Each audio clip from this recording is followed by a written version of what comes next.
Ito guys, so sa mga nagsasabi dyan na kapag bibili ng sasakyan, kapag walang lumalabas na check engine dyan o walang error, hindi nyo kailangan ng scanner. Guys, hindi lang sa mga errors kailangan ng scanner. Ito, papakita ko sa inyo. Tingnan nyo yung mileage, 31,111. Tignan nyo sa scanner natin. Nakikita nyo ba yan guys? Sa scanner natin, mileage is 80,490. It is 50,000 higher sa actual mileage. Ayan yan guys, 31,000 mileage against 80,000 mileage. Okay, ngayon nyo sabihin sa akin na hindi kailangan ang scanner. Ayan, ito para sa mga followers natin dyan na mahilig bumili ng second hand car at pag na-sale stock lang. Na-sale stock lang. Sir, maganda yung unit. Sir, tignan mo naman yung loob, makinis. Eto, papakita ko sa inyo. Ang kinis ng unit. Ultimo manibela, napakaganda. Wala kayong makikitang kahit pangit dun sa manibela niya. Hindi man lang na nagkaroon ng paint chip, walang crack yung manibela. Yung upuan, tignan nyo kung gaano kakinis ang upuan. Ang interior, napakaganda. Napakaganda ng interior. Yung loob, hindi siya amoy mabaho. Ang bango pa ng loob guys. Pero, ito yung malaking pero. Ayan. 80,000 mileage against 31,000 mileage. Okay? 49,000. Sige, 49,000 higher. Yung kanyang mileage. Pinitik. Diba? Ito yung bagay na nakakalungkot pagdating sa buy and sell. Okay? Kaya hanggat maaari guys, ako pagka pinapayo ko hanggat maaari makabili kayo ng sasakyan, direct owner. Direct first owner. Hindi lang basta direct owner, direct first owner. Ngayon, syempre, mahirap nga namang humanap sa market ng direct first owner. Karamihan dyan, buy and sell, car dealer, o kaya naman second owner, third owner, fourth owner. Ganto na lang mga bossing. Humanap kayo ng trusted na mabibilhan. Trusted na mabibilhan ninyo. Okay? So, hindi na ako magbabanggit kung sino yung trusted na mabibilhan ninyo. Okay? Basta ako, ang lagi kong sinasabi sa inyo, sa lahat na nagtatanong sa akin, ako, lagi kong sinisigurado na first owner ang mabibilhan ng sasakyan na ibebenta ko.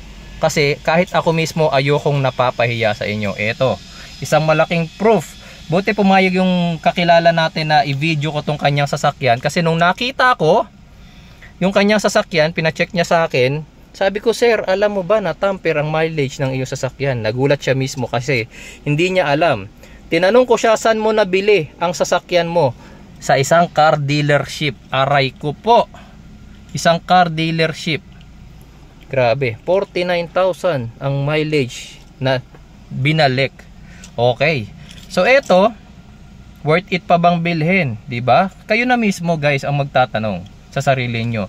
Mamaya, alam mo kasi ang ginagawa kasi ng ibang car dealer diyan or mga buy and sell diyan. Syempre mataas na 'yung mileage. Ang gagawin nila, buy and sell sila, babaratin.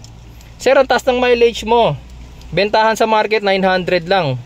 Eh ang taas ng mileage mo, bilhin ko yan 700. 700 na lang, sir. Syempre si seller dahil nga alam niya mataas na yung mileage niya, ibebenta na niya, sige sir, 700 na lang. Tapos, si buy and sell, hindi na kontento sa 200,000 na tubo. Dahil gusto niya malaki-laki, pipitikin niya ngayon ang 80,000. Gagawin niya 31,000. Ngayon kapag binenta niya, sir, super sariwa ng aking unit. Makakakita ka sa market, 40,000 na, 50,000, 60,000 na. Sasabihin niya, sa akin 31,000 lang. Benta ko sir, 1 million. Diba? Napamahal ka na sa binili mo, nadaya ka pa sa mileage. Yan yung lagi ko sinasabi sa inyo guys. Hindi tayo masyadong tawag dito. Hindi tayo pumapayag na nagpapadaya tayo. Pero ang pinaghirapan ninyo yan guys eh. Yung karamihan pa naman sa inyo first time magkasasakyan o kaya naman yung iba pinag-ipunan yung pera bago makabili ng sasakyan. Tapos malalaman nyo na lang pala yung nabili nyo tampered. Aray ko po. Tapos ang mahal pa ng bili ninyo sa market 900 lang, nabili ninyo ng 1 million kasi low mileage. Yung pala tampered lang. Napamahal na kayo ng 100 na tampered pa. So dapat mura nyo lang nabenta. Ay nabili. Pero dahil nga tampered, iyak. Okay? So kayo na mga bossing ang mag-judge. paano nyo gagawin kapag sa ganitong situation kayo? Bibili pa ba kayo ng sasakyan na walang error? Ayan, wala namang error yan. Wala namang error yan kasi makikita nyo naka-check engine, yes. Pero pag in-start na natin yan, mawawala naman na yung check engine na yan. Oh, di ba? Wala naman ang check engine, di ba? Wala nga error. Yan yung lagi sinasabi ng mga buy and sell car dealer. Oh, pag walang error, sir, huwag mo nang paskan. Kasi kung may problema yan, sir, lalabas naman dyan sa panel kung may error yan. Oh, wala namang error ah. Diba? May nakikita ba kayong error? Yes, walang error. Pero ano yung pinakamalaking red flag sa sasakyan na to? Yung tamper na mileage. Tampered na mileage, okay?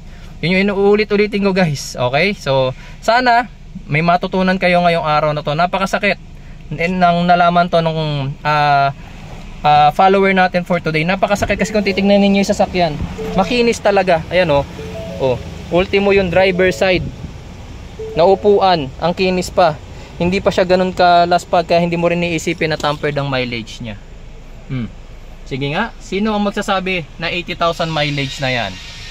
Maingat siguro yung first owner. Yes, maingat. Kaya ganito pa rin kaganda yung loob kahit 80,000 mileage na siya. Pero, ang lagi ko sinasabi sa inyo, mas mura nyo sanang nabili to kung nalaman ninyo yung totoo niyang mileage. Okay? Ayan. Yan. Okay, so eto, yung scanner natin, hindi yan mamurahin. Sa mga magtatanong saan nakakabili niya, sige, ilalagay ko yung product link sa video description at saka sa pin comments. Pero eto lang ang lagi ko sasabihin sa inyo, guys, dapat marunong din kayong gumamit ng scanner, ha? Tsaka kung wala man kayo scanner, Jeep Doctor is always at your service para samahan kayong bumili ng second hand car. Okay, huwag kayong magpadala, guys, sa matamis na dila ng mga nagba-buy and sell. Hindi tatagal sa negosyo ang mga nagba-buy and sell na yan kung hindi sila magaling mag-sales stock. Tandaan nyo, guys, be a wise buyer. Okay? Sayang, oh. Nakakalungkot. Kahit ako, guys, kung ako man yung nasa situation ni owner na ilang months nasa kanya to, ngayon niya lang nalaman niya lang to, guys, dahil sa akin. Ngayon na lang niya nalaman na tampered pala yung mileage ng kanyang nabiling Ford Ranger. Imagine niyo, guys, tampered, ang sakit nun. Ulit-ulitin ko pa ipakita sa inyo, di ba? 80,490. So paano nangyari yan? Tsaka nga pala, guys, itong kagandahan sa sa 2019 up na mga Ford vehicles, yung mga nakabay turbo na Ranger, Raptor, Everest, yung mga nakabay turbo, kagaya niyang nakikita ninyo sa picture, hindi yan ganun kadaling itamper. Kaya nakita nyo kahit na nabago na rito sa mileage, nakita nyo lumabas pa rin siya sa scanner. Ayun, ang sakit oh. 80,000, di ba? Sino ba naman yung matutuwa pag ganyan yung nakita mo? Ewan ko kung anong ginagawa ngayon ni owner. Parang kinontak niya yata ulit si seller kasi medyo late na niya nalaman, several months ago na, pero ngayon kinokontak niya uli. Okay? Ayan, so maraming salamat, guys, sa inyong panonood. Sana meron ako na itulong sa inyo ngayong araw. Medyo masakit na balita to para sa ating follower, pero binidyo ko, hiningan ko ng permit sa kanya para may video to kasi nga gusto ko maging aware kayo.